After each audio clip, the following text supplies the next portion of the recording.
Hi everyone, Gundam Facts here for a 29th and brand new episode of our special edition Lore of the Universal Century. Today we're going back to the late UC in an attempt to answer a particular question, which is...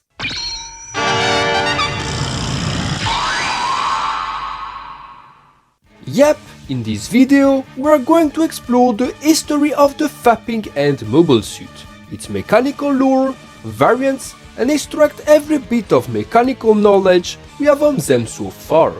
But let's start by the beginning.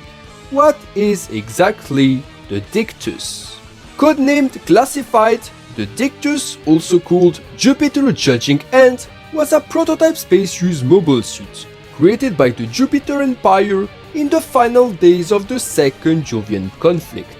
A custom ace-use mobile suit created to serve as the personal unit of the Callisto Brothers, joint twin rulers of the Jupiter Empire, the Dictus was an extremely unique machine, not just because of its basic asymmetrical design, but because of its classification as a quadruple-type mobile suit, being simultaneously a heavy assault use, new type use, transformable, and high mobility mobile suit. As a heavy assault use machine, the Dictus was meant for complete space dominance, being able to fend off waves of enemy mobile suits and ships, using its deadly arsenal to wipe them out in a matter of minutes. For long-range combat, the Dictus' primary weapon was a head-mounted battleship-grade megaparticle cannon, a weapon which was powerful enough to bypass even enemy beam shields. On its shoulders, a pair of twin beam guns provided secondary fire, making use of the Dictus' asymmetrical design to surprise the enemy from where they would expect it the least. As for its close-range abilities, the Dictus was even more of a terrifying machine, wielding a powerful giant beam axe, one of the few weapons in UC capable of rivaling the Crossbone Gundam's Murazame blaster in terms of close-range sheer damaging blows and size. Even worse, the Dictus' hands and feet were all outfitted with multiple thick beam blade emitters, enabling the mobile suit to transform into a vortex of beam blows should the beam axe be destroyed.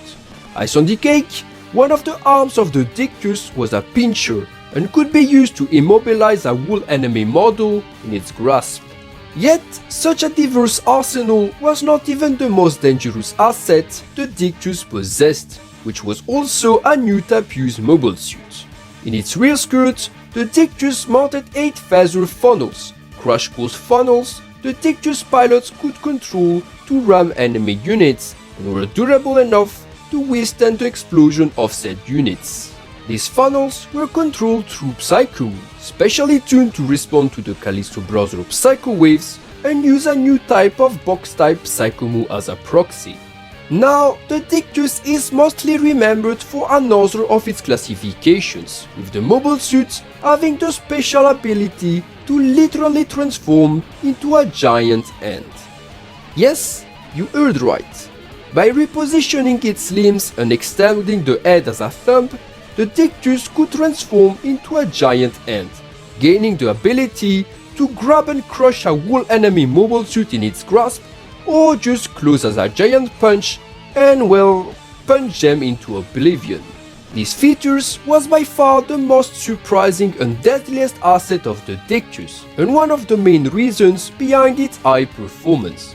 This combination of powerful offensive features were only matched by its defensive abilities, with the mobile suit being fully protected by a mobile suit sight E-field, encasing the entire mobile suit in a beam neutralizer field, with the only blank spot being located in a tiny spot in the back of the mobile suit. This weakness was however almost impossible to take advantage of, as the suit was protected by its fourth classification as a high mobility model, with the Dictus displaying incredible maneuverability and speed, rendering access to the E-field blank spot extremely difficult, if not impossible, save for rare high mobility models such as the original F-91. This panel of strange assets and exotic features effectively made the Dictus not just another powerful Latrici mobile suit, but one of the most powerful models of the entire Universal century, being widely considered in universe as the pinnacle of the Latrici 130's technology. With such models in their hands, the Callisto Brothers would deal terrible blows to the protagonist of Crossbone Gundam, proving themselves to be the worthy final antagonists of the Crossbone Steel 7 manga. But that's enough setting for today, and let's get to our lore. The Dictus, a one-of-a-kind unique model, even per Jupiter Empire standards, a custom mobile suit meant to be used as the final personal mobile suit of the Callisto Light and Shadow. To understand the history of the Dictus, one needs to first lean toward the history of the two figures for which the mobile suit was developed, the Callisto Brothers. Their story starts in the early UC 100s. At that time, the Jupiter Empire was secretly scamming in the shadow, using the soon-to-be-revealed Mars Zion and Crossbone Vanguard as time bombs against the Earth Federation. The Jupiter Empire, eager to expand its pool of Jovian-born new types, had started a particular gruesome experiment, even per the standards of new type research.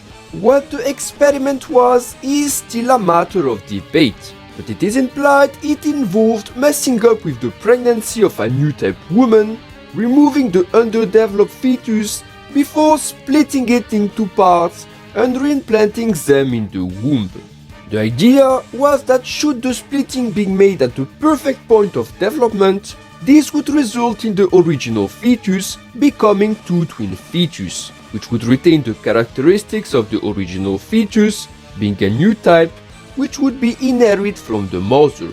Now, in UC, being a new type isn't always an inherited genetic condition, but in the case of new type women, their offspring will almost always be born as new types, as seen in the case of Bertocchica or Marbret in Victory Gundam. Following this belief, the Jupiter Empire hoped that they would be able to have their birth rate of natural-born new types multiplied by 2, thus expanding quickly their pool of superior Jovian new type soldiers. As you can expect, the experiment went completely wrong. Mostly because humans are not worms, and cutting a fetus in half would not result in two living fetus, no matter the degree of genetic manipulation and splicing used to attempt to make them complete. Yet, a miracle eventually happened, and in the dark labs of the Callisto satellite orbiting Jupiter, a set of healthy twins were finally delivered, lone survivors of this gruesome experiment. Now, healthy was a matter of debate. The twins were born with a particular condition, which was that each of them had half of their body featuring a pale, almost corpse-like skin color, while the other half was dark purple skin toned. The elder twin, codenamed Callisto Light, had its pale skin covering his right side, while the younger twin, codenamed Callisto Shadow, had the pale skin covering his left side instead. The twins were themselves new types, as their mother was, but at the surprise of the lab staff, had also developed another totally unexpected condition. The brothers were in fact what the lab would label as psychics, being able to automatically share their thoughts and emotions between them, no matter the distance separating each other's, contributing to them developing a mutual symbiotic relationship and, as time passed, even a sort of hive mind. Once old enough, the twins were eventually integrated to the normal Jovian society, and upon reuniting with their biological family, they discovered to possess a parasitic relationship with their older sister Europa, being able to access her thoughts and emotions without her being able to access theirs, something their tricksy nature used to make her early life a misery. After reaching their teenage years, the twins started their indoctrination as part of the Jupiter Empire regime, being placed in the academy of the famed Professor Karras. Karas was a eugenic Jovian scientist who believed that Jovians, due to the harsh survival skills needed to survive in the Jupiter sphere, were now more evolved than their Earthnoids counterparts, and should, as the superior human species, drive to extinction their lesser brethren as part of natural evolution, except for some rare Earthnoids deemed deserving to be spared because of their skills. Being exposed to this harsh ideology shaped the Callisto Brothers into the monsters they would eventually become, making them develop a contemptuous, self-righteous, and plotting mindset they would soon start using as they reach adulthood. To gain more power and influence, the brothers were able to infiltrate the upper power sphere of the Jupiter Empire, notably by marrying off their sister Europa to the Empire President Crux Dogati, giving them immense powers as Dogati brother-in-law. During the first Jovian conflict of UC 133, the Callisto Brothers kept a low profile, patiently awaiting their turn to take power. As the war ended with the Jupiter Empire defeated at the Battle for Earth, the entire empire collapsed, and the army scattered in various remnant groups across both the Jupiter and Earth spheres. Yet, in late UC 135, the Callisto Brothers left the shadow, and using their charisma and acquired family tie with Dogati, were able to bring a large portion of the Empire remnants back in the fold, resurrecting the Jupiter Empire and having the Callisto Light being elected president, while the Callisto Shadow served as his personal executor. Once this kind of power secured in their hands, the Callisto Brothers started laying bases for their master plan, which involved using a special colony laser, the Thunder of Zeus, to fire at 12 vital locations of the Earth Federation from Jupiter, crippling the Earth sphere once and for all. However, the brothers knew that despite the Federation being incapable of acting in time to counter the threat, resistance was to be expected, with the Black Rose shipping, the remnant of the original Crossbone Vanguard, still actively hunting down the Jupiter remnants. To prevent them from interfering with their master plan, the Callisto Light correctly assessed that all that was required was simply to keep their enemy busy in the Earth sphere and destroy any means for them to travel to the Jupiter sphere fast enough to stop the laser being fired. In short words, anything with wings of light needed to disappear, or at least never fall in the hands of the Crossbone Vanguard. Boarding his new mobile suit, the Cornix, the Callisto Shadow traveled to the Earth sphere, and was not only able to bring down the Crossbone Gundam Skullet, but also to destroy the 3 F-99 record breakers, the only mobile suit at that time equipped with wings of light. However, the odds end up backfiring horribly when the Crossbone Vanguard was able to secure a little transport with wings of light, the Speed King, and in the battle that ensued to gain control of it, the Callisto Shadow was sent to the grave, leaving his remaining brother orphaned. With the Speed King at their disposal, the Crossbone Vanguard then assembled a team of 7 ace pilots, the Steel 7, and it soon became clear that they would arrive in time to the Jupiter sphere to try to stop the colony laser from firing. Yet, the Callisto Light was half expecting this outcoming, and had already prepared a contingency plan should it happen. First, using his psychic connection with his deceased brother, the Callisto Light was able to recover any pre-mortem thoughts and antics of his twin, and imprinting them in a bio-brain, resurrected him, if not in body, but in mind at least. Secondly, the reunited brothers would soon spearhead the defense of the colony laser, and ride in their new paired custom mobile suits on the enemy, crushing them in the palms of their hands. As you can guess, these mobile suits were the pair of Dictus hands, two machines of the same model but customized for the use of each of the sinister brothers. The unit boarded by the Callisto Light was called the Jurisdis Sinistra, and like its pilot, had the right side painted in white colors while the other was painted in purple colors, having its entire arsenal shaped around its ability to transform into a giant left hand. In reverse pattern, the Callisto Shadow unit was instead called Libertas Dextra and transformed into a complementary right hand. Now, the origin of the two machines is shrouded in mystery, and aside the fact that the brothers supervised and rushed its development, nothing else is known, with two theories having been brought forward by Japanese fans. The first is that the Dictus hands are actually directly developed from another mobile suit of the Callisto Shadow, the Cornix, and despite the structural differences between the two models, it remains plausible given how weird mobile suit lineage can be. The second theory is that the Dictus hands were designed specially by the Callisto Brothers and were built from scratch using their personal knowledge. Personally, I don't pick a side even if I like more the idea of the Dictus being a standalone, and I will just leave that to your own headcanon.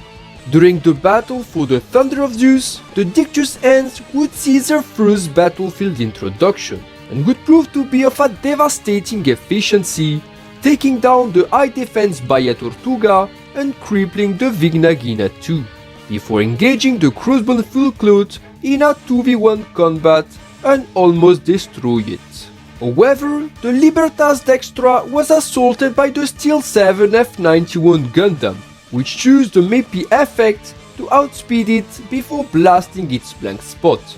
The Dictus barely survived long enough to fire one last killing shot at the F91, before being finally impaled from behind by the F90 I-Type.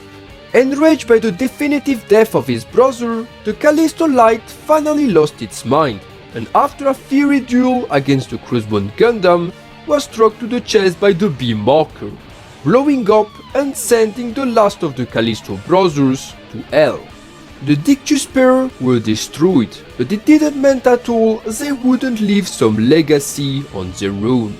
Roughly 15 years later, the Jupiter Republic, now working on their brand new 1000 custom initiative, took notice of the past prowess of the Dictus and recycled its data for at least one out of the 10 mobile suits produced by the project.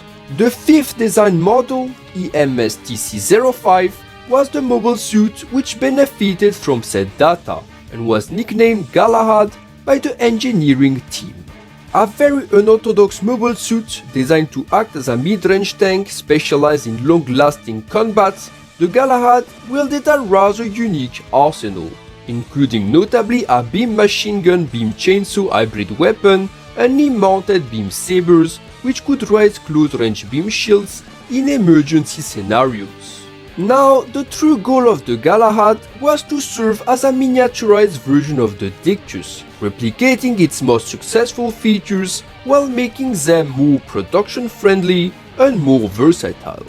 The transformable mobile armor mode of the Dictus, deemed its most interesting design features, inspired the key of the Galahad's abilities, but instead of having the mobile suit transform into a giant hand, the Gahalad instead simply had its left arm replaced with a giant Dictus-like arm, offering the same crushing abilities without sacrificing the versatility of the mobile suit form. Like the original Dictus, the Gahalad's left arm was outfitted with a high field generator, giving it beam deflecting abilities, and the armor used for the whole arm was also reverted to a stronger alloy, enabling it to survive the explosion of enemy mobile suits crushed in its grasp. To expand the range of this deadly weapon, the whole arm became a wire-guided weapon, being tethered to the main body by a metallic cable, thus enabling the Gahalad to grab and toss around unlucky enemies with a greater reach. During the events of Crossbone Ghost, the Gahalad would be fielded by the Thukus mercenary organization, and despite proving itself a deadly model, would be the first of the 1000 custom to fall. As its colleague unit, the EMS-TC-02 Phantom was hijacked by the protagonist Funbound and finally activated, the Gahalad and its pilot Gordon attempted to intervene, but would soon be unmatched by the Phantom's unique abilities, despite initially having the upper hand in the fight. As the Galahad lay damaged after the confrontation, Gordon would attempt to shoot down the Phantom from behind in that last-ditch effort, only to be impaled by its colleague Jack Friday on its surface by pure mistake. With the Galahad heavily damaged and Gordon suffering and on the brink of death, Jack granted his friend a quick death, putting him out of his misery with a clean beam drilling delivered by his deaths. This last attack vaporized Gordon and released him from his pain, but definitely crippled the Galahad beyond repair, ending its short life as the Dictus successor.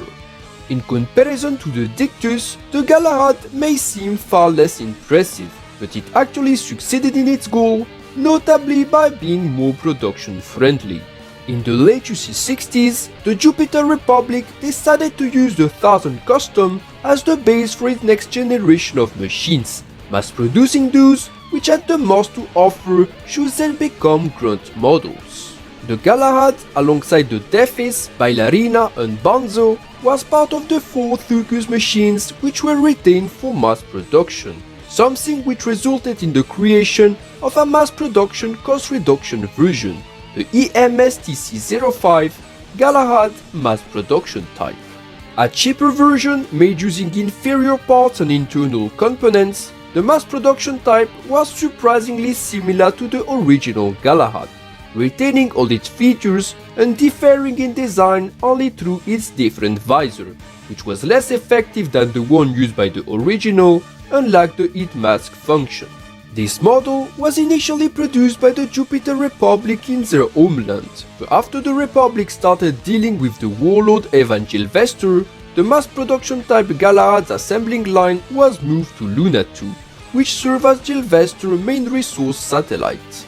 This made the Galahad one of the most widespread grunt models amongst the country of hymn forces, although it never exceeded limited production due to crappy mixed builds being far cheaper and deemed good enough to pump their numbers. Now, don't think the ultimate legacy of the Dictus, one of the most terrifying enemies of the entire universal century, was to end up as a grunt model in an army of junks. Quite the contrary. After losing a fight against the protagonist Ash King, fight where his mobile suit the Baroque lost its left arm, Evangel Vester would have his sinister mobile suit repaired, outfitting a mass production Galahad's arm in the place of the lost limb to increase the suit's fighting abilities. This repaired version of the Baroque would be called the Baroque Kai and would serve as the final antagonist mech of Crossbone Dust. After docking with the Melt armored base, becoming the giant Melt Baroque mobile armor, the Baroque would rampage on the battlefield, but in the final showdown of the manga, it would be vanquished by Ash King and his anchor V4, aka the Crossbone Gundam Dust. Yet, like the Dictus before, the Baroque Kai would go down with its rival Gundam, with the Crossbone Gundam Dust exploding due to the strain of its super powerful backpack. Thus ended the Dictus line, until Hasegawa says otherwise. And we have now completed today's topic, and I hope you will like it. This will be all for today's video, but stay tuned for future lore content delivered on the same channel. Hit the like button, and most importantly, comment and subscribe as it will really help the channel to flourish. So long fellow new types, until the time of our next special edition.